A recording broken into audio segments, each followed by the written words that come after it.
অপরাজিতা, অনেক দিন ধরেই তোমরা রিকোয়েস্ট করছো কিছু ভিউয়ার, দিদি আপনি অপরাজিতাকে নিয়ে কিছু বলছেন না, প্রীতমকে নিয়ে কিছু বলছেন না। আমি দেখছিলাম ভিডিওগুলো, আমি ফলো করছিলাম, কিন্তু হ্যাঁ আমি কিছু বলছিলাম না, চুপ ছিলাম। যে ঠিক আছে, ওরা ওদের মতো করে সংসার করছে, করুক। আর প্রীতম আপ্রাণ চেষ্টা করছে অপরাজিতাকে ভালো রাখার সব দিক দিয়ে। আমার সবচেয়ে বেশি খারাপ লেগেছিল যখন বৃষ্টি বলছিল ও ওর চ্যানেলটাকে 1 লাখ হওয়া দেখতে পায়নি, কারণ ওর দৃষ্টিশক্তি হারিয়ে গেছে। ভীষণ ভীষণ আমি সেদিন কষ্ট পেয়েছিলাম। আচ্ছা, তারপর দেখা গেল কয়েকদিন পরে বললো যে না, আমার দৃষ্টিশক্তি হারিয়ে যায়নি, আমি একটু ঝাপসা ঝাপসা দেখি। তো তারপর বললাম ঠিক আছে বাবা, দেখছে। তারপর দেখলাম যে না, ও দেখতে ভালোই পারে, কারণ ওর একটা মাটির একটা হাঁড়ি ছিল, এখানে টাকা রাখতো, মানে যেটাকে আমরা পিগি ব্যাংক বলি, লক্ষ্মীর ভাণ্ডার, সেটাকেও বাড়ি দিয়ে ভাঙলো এবং টাকাগুলি দেখলো। তার মানে ওর চোখটা কিছুটা হলো ঠিক হয়েছে, সেটা বুঝতে পারলাম। কারণ প্রথম যেদিন ওর 1 লাখ হলো, সেদিন ও চোখটা কেমন করে বলছিল, আমি হয়তো দেখতে পারলাম না আমার 1 লাখ সাবস্ক্রাইবার, কিন্তু তাও তোমরা বলেছো, মানে প্রীতম বলেছে দেখে আমার খুব খুশি লাগলো। তো তখন ভীষণ কষ্ট হয়েছে যে ও 1 লাখ সংখ্যাটা দেখতে পারছে না, পড়তে পারছে না। তারপর যখন লক্ষ্মীর ভাণ্ডারটা ভাঙলো, তখন বুঝতে পারলাম যে হ্যাঁ, ও দেখতে পাচ্ছে এবং টাকাগুলি কালেক্ট করতে পারছে, তার মানে চোখটা হয়তো কিছুটা হলো ঠিক হয়েছে।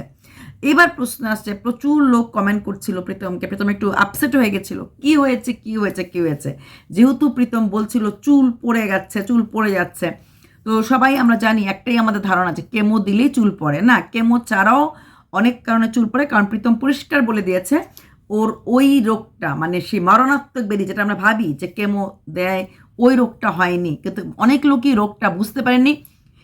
প্রীতম প্রশ্নবোধক চিহ্ন দিয়েছিল, বৃষ্টির কি তবে ওইটাও ডট ডট ডট হলো, আমি নামটা মুখে আনবো না। তো এই রকম টাইটেল থাম্বনেল দেওয়ার পর অবশ্যই প্রচুর লোকের ভিড় হয়েছে। চুল ওঠা নিয়ে অনেক কথা হয়েছে, চুলটা পড়ে যাচ্ছে। তারপর দেখলাম কদিন বৃষ্টি ওড়না জড়িয়ে ভিডিও করলো, ভীষণ খারাপ লাগছিল। তারপর যখন দেখলাম প্রীতম চুলটা ছোট করে কেটে দিয়েছে, এবং তখন ওকে বৃষ্টিকে প্রচণ্ড মানে মিষ্টি লাগছিল। তো আমি ভাবলাম কই, ওর তো চুল পড়ছে না, চুলটা ছোট করে কাটা, কিন্তু চুল তো ছিল মানে বড় চুল। এই সময় অসুস্থতার মধ্যে ওর স্ট্রেইট হেয়ার ছিল, সেটাগুলোকে মেনটেন করা ঠিক মতো রাখা সম্ভব না। আর তেল টেল দিলে এমনি এভাবে জপটট করে বাঁধলে জট লাগা চান্সটা থাকে, সব কিছু থাকে। তখন মনে হলো ঠিকই করেছে, একটু হাফ করে দিয়েছে, যত্নের দরকার পড়ে না। যেহেতু আমি চুলের যত্ন নেই না, এগুলো এমনি এমনিই থাকে। তো সেটা আমার মনে হলো যে না, যত্ন সেরকম একটা দরকার পড়ে না, ডিসিশনটা রাইট ডিসিশন নিয়েছে। তারপর সেদিন দেখলাম যে ভীষণ কষ্ট লাগছিল যে এত সুন্দর চুল, মেয়েটার চুলটা ফেলে দিল। কিন্তু তারপরও বৃষ্টিকে দেখতে বেশ ভালো লাগছিল। ভালো লেগেছে কমেন্ট বক্স, যেখানে ওকে প্রচুর মোটিভেশনাল কমেন্ট এসেছে যে চুল ফেলাটা কোনো বড় ব্যাপার না, তিরুপতিতে মানুষ এমনিতেই চুল দেয়। হ্যাঁ, তিরুপতিতে নিজে দেখেছি এই রকম, সাউথ ইন্ডিয়ানদের খুব সুন্দর চুল হয়, থাক থাক থাক থাক কালো কুচকুচে চুল। তিরুপতিতে গেলে দেখবেন এরকম হেয়ার সেন্টারই আছে, চুল কাটার সেন্টার। উমা, আমি গেলাম তিরুপতিতে, আমরা যে কজন বাসে করে গেলাম, এর মধ্যে দেখলাম 5-7 জন পুরুষ এবং 1 জন মহিলা। মানে আমরা একটা জায়গায় দাঁড়িয়েছিলাম, ওরা চুল কাটতে গেছে, তো আমাদেরকে ও চুল কাটার জায়গাটা একটু আগে ছিল, তো চুল কাটার জায়গাটা যে আগে ছিল, আমরা একটা জায়গায় দাঁড়িয়েছিলাম, দাঁড়িয়ে আমরা এমনি ঘোরাঘুরি করছিলাম যে ওরা আসলে পরে, চুল কাটার লোকরা আসলে পরে আমরা একসাথে মন্দির দর্শনে যাব। ওমা, গিয়ে দেখলাম কিছুক্ষণ পরে যে লোকগুলোর সঙ্গে এতক্ষণ কথা বলছি সব দেখে চুল ফেলে চলে এসেছে। তো এরা অটোমেটিক্যালি যে কোনো মানতে তিরুপতিতে ওরা চুল দানটা করে। এই কমেন্টটা কিন্তু আমি বৃষ্টির এখানেও দেখলাম যে না, এটা তো তোমার মন খারাপ করার কিছু না, অবশ্যই চুল গেছে, চুল আবার উঠে আসবে। ইনফ্যাক্ট কেমো দেওয়ার পরও কিন্তু যাদের চুল পড়ে যায়, আমরা দেখছি সোনালি, বৃন্দে টেন্দে, এরা সবার চুল পড়ে গেছিলো, কিন্তু এরপরে কিন্তু খুব সুন্দর করে মনীষা কোরিয়ালাই হোক আর সোনালি বৃন্দি হোক, এরপরে কিন্তু চুল সুন্দর করে উঠেছে, বেশ মাথা ভর্তি ওদের চুল আছে এখন রাইট নাও।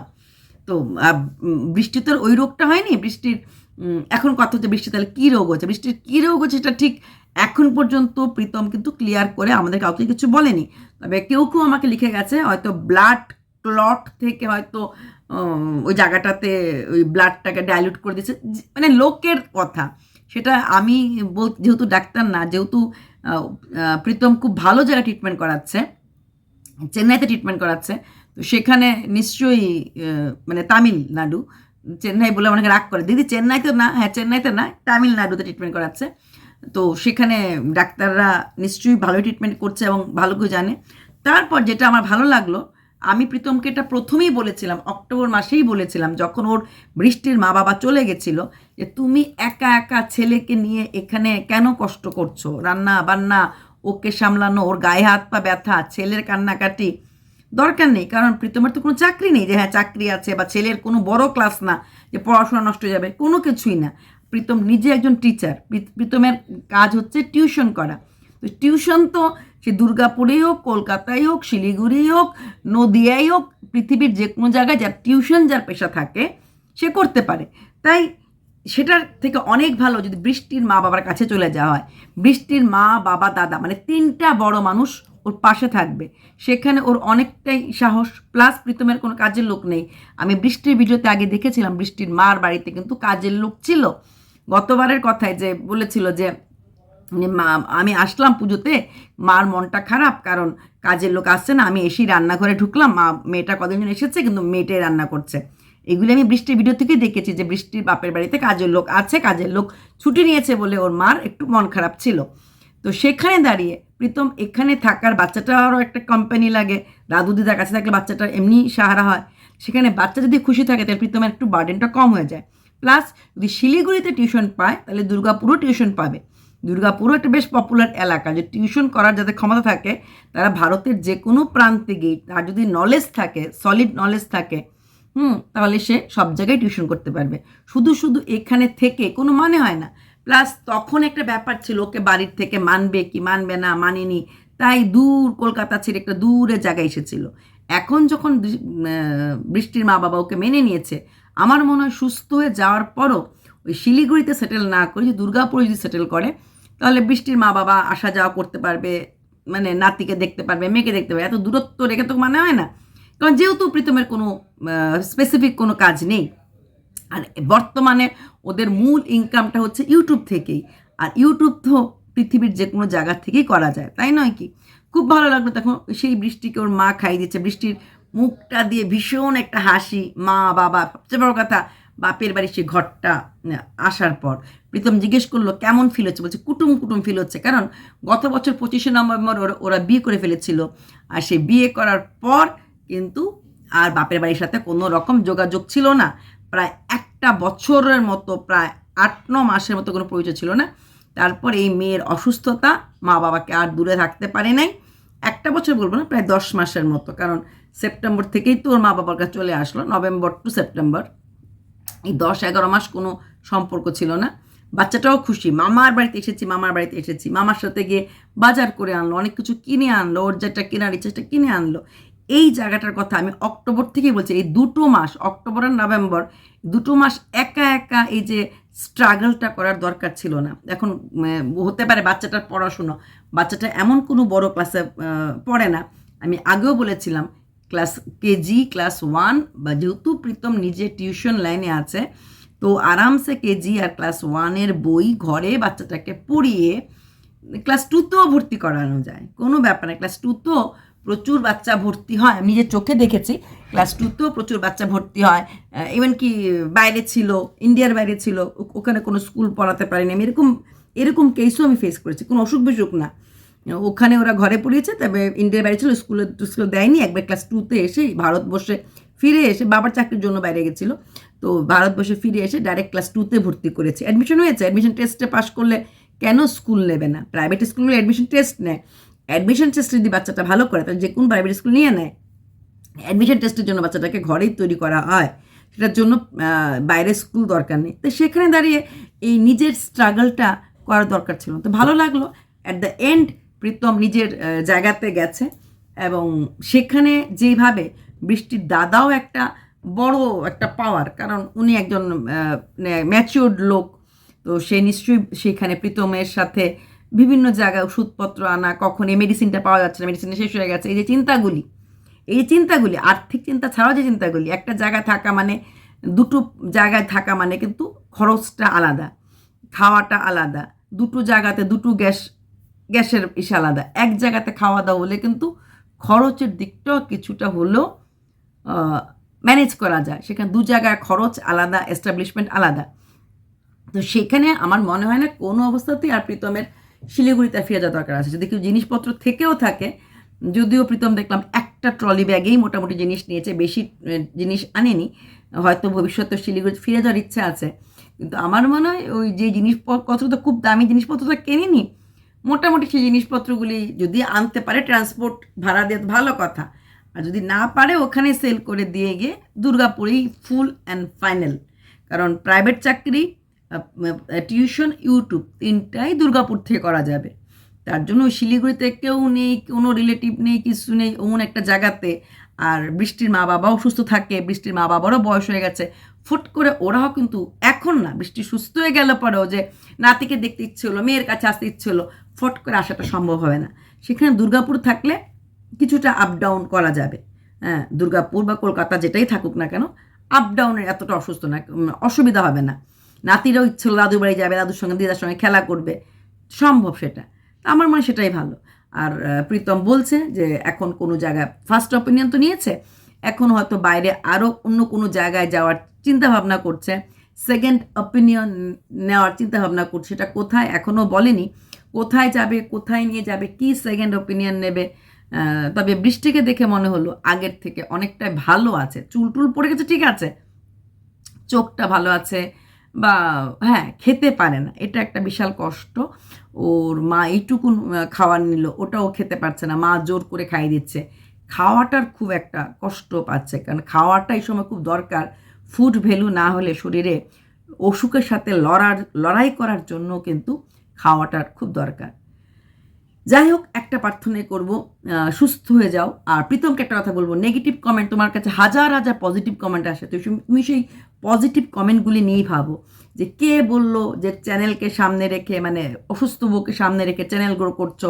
50কে চ্যানেল আজকে প্রায় 1.5 লাখ হতে চললো, হলে হয়েছে, অসুস্থতার জন্য যদি লোককে করে, এটা কোনো ভুলের কিছু না। তোমার বউ তো রিয়েলি অসুস্থ, এটা মিথ্যা তো না। অসুস্থ রূপ দেখে যদি তোমার চ্যানেলকে কেউ সাপোর্ট করে থাকে, বা তোমার চ্যানেল যদি গ্রো হয়, হোক না। অসুস্থতাটা দেখে, এটা তো মিথ্যা অসুস্থতা না, মিথ্যা রোগ না, এরকম অসুখ দেখে অনেক চ্যানেলই এরকম গ্রো করে। তারপরে দেখা যাবে ভবিষ্যতে ব্লগ দিয়ে সেই সাবস্ক্রাইবারদেরকে বৃষ্টি ধরে রাখতে পারে কিনা। হ্যাঁ, সেই সাবস্ক্রাইবারদের বৃষ্টি ধরে রাখতে পারে কিনা। এখন চ্যানেল গ্রোটা করলো, পরে যখন রোগটা বৃষ্টির ভালো হয়ে যাবে, তখন বৃষ্টির উপরে বর্তাবে যে সে চ্যানেলে সেই সাবস্ক্রাইবারদের, সেই ভিউয়ার্সদের ধরে রাখতে পারে কিনা। এটা নিয়ে হিংসা করার বা এটা নিয়ে কথা বলার কোনো যুক্তি আছে বলে আমার মনে হয় না। আর তুমি নেগেটিভগুলিতে দূরে থাকো। তোমার যদি 90% বা 95% তোমার পজিটিভ কমেন্ট আসে, একটা বা দুটো হয়তো নেগেটিভ আসে, তুমি ওই একটা বা দুটো কমেন্ট নিয়েই কথা বলো, এটা বেশ ভালো লাগে না। এর থেকে তুমি পজিটিভটা নিয়েই ভাবো, কারণ এদিকে বৃষ্টি এত পজিটিভ কথা বলে, ভালো হতে লাগবে, ভালো থাকতে লাগবে, সুস্থ হতে হবে, ছেলেকে নিয়ে ভালো করতে হবে, অনেক লোককে অনেক কিছু দেখিয়ে দেওয়ার আছে, অনেক স্বপ্ন আছে। তাহলে এত পজিটিভ ভাবনার মাঝে ওই একটা দুটো নেগেটিভ কমেন্টে চিন্তা করাটাও কিন্তু খুব মানে প্যাথেটিক বলে আমার মনে হয়। কোনো দরকার নেই, তোমার লাইফ চলছে, বৃষ্টি সুস্থ হয়ে যাবে, তোমার ইউটিউব থেকে এখন একটা ভালো টাকা আসছে, এই টাকাটা তোমাকে ধরে রাখতে লাগবে। তারপর অটোমেটিক ইউটিউব যদি ধরে রাখতে পারো, যেটা এখন টাকাটা আসছে, যদিও এখন ধরে রাখতে পারছো না টাকাটা, চিকিৎসার জন্য খরচ হয়ে যাচ্ছে, কিন্তু তারপরে তো আর চিকিৎসা ভালো হয়ে গেলে চিকিৎসা দরকার পড়বে না। তারপর যে রোজগারটা বরকরার থাকে, মানে এরকমভাবে থাকে, তাহলে তোমার মানে বেশ ভালোই হয়ে যাবে না বললে বল। তারপর তুমি যেটা প্রাইভেট কোনো করে কাজ করো, তাহলে কিন্তু ভালো হবে, সব কিছু মিলে একটা ভালো, মানে সমস্ত কষ্ট, সমস্ত দুঃখ সরিয়ে রেখে আশা করবো 2025 তোমার জন্য সব গুড গুড গুড। বৃষ্টির পুরনো সমস্ত রোগ, সমস্ত কষ্ট সব কিছু সরিয়ে রেখে, এবং এখন যখন বৃষ্টির মা বাবাও কাছে চলে আসলো, তোমরাও একটা বিয়ে করে একটা সেটেল লাইফ হলে, তারপরে তোমার মা বাবাও চলে আসে, তার মানে পুরো ফুল ফ্লেজেড ফ্যামিলি যদি এক হয়ে যায়, তাহলে এর থেকে বেশি সুখবর বোধহয় আর কিছু নেই, তাই না? তাই ওই এক দুটো লোক কি বললো, ওই এক ফোঁটা লোকের কথা তো তুমি ভাববে কেন? তুমি পজিটিভটা ভাবো। এখন তুমি ভাবছো যে বৃষ্টিকে মূল সুস্থ করবে, হ্যাঁ বৃষ্টিকে মূল সুস্থ করবে, তারপর কি করে নিজেরা ভালো থাকবে, কি করে যেই ভিউয়ার্সরা তোমার প্রায় 1.5 লাখের মতো ভিউয়ার্স হয়েছে, মানে 1 লাখ ইনক্রিজ হয়েছে, সেই ভিউয়ার্সদেরকে নিজের কাছে ধরে রাখবে। এরকম অনেক চ্যানেল আছে যারা হঠাৎ করে দেখবে ওই অসুখের জন্য উপরে উঠে গেল, তারপরে কিন্তু অসুখটা শেষ হয়ে গেলে পরে সেই ভিউয়ার্সটা চলে যায়। কোনো অনেক জায়গায় আছে একটা বা দুটো গান ভাইরাল হলো, চ্যানেল উপর উঠে গেল, তারপরে কিন্তু আর ভিউয়ার্সও থাকে না। তো তার জন্য ওই কন্টেন্ট নিয়ে ভাবতে হয় এবং চ্যানেলটাকে কীভাবে ধরে রাখতে হয় সেটাও জানতে লাগে। তো ওইগুলো নিয়ে চর্চা করবে, চর্চা এটা নিয়ে করবে না যে কে কী বললো, কে কী না বললো। Last but not the least, একটাই আমাদের সবার কামনা, বৃষ্টি ভালো হয়ে যাক, চুল যাক, চুল আসবে, শরীরের ব্যথা ব্যথা সেটাও কমে যাবে, মাথার ভেতরে যে সমস্যাটা আছে সেটা ভালো হয়ে যাক। আর বাকি সমস্যাগুলির কথা তুমি কিছুই বলনি, ওর ইউট্রাস, ওর কিডনি স্টোন, এগুলির কথা তুমি যে আগে বলছিলে সেগুলি এখন কি অবস্থাতে আছে সেটা কোনোটাই কিন্তু বলনি। প্রথম তো তোমরা শুরু হয়েছিল পেটে ব্যথা, যেটা পরে শোনা গেল কিডনি স্টোন, ইউট্রাসও একটা ইনফেকশনের মতো আছে। এই কথাগুলি কিন্তু তুমি এখনও ঠিক মতো জবাব দাওনি, হয়তো সম্পূর্ণ সুস্থ হলে পরে দেবে। তাই পাবলিকের কিছুটা কিউরিয়াসিটি থাকে কি হয়েছে, তার থেকে হয়তো কেউ কেউ বাজে কমেন্ট করে। তাই সেই কমেন্টগুলিকে ধর্তব্যের মধ্যে না এনে কী করে বৃষ্টি আর অর্ককে ভালো রাখা যায় সেটাই না হয় ভাবলে। চলো বাই।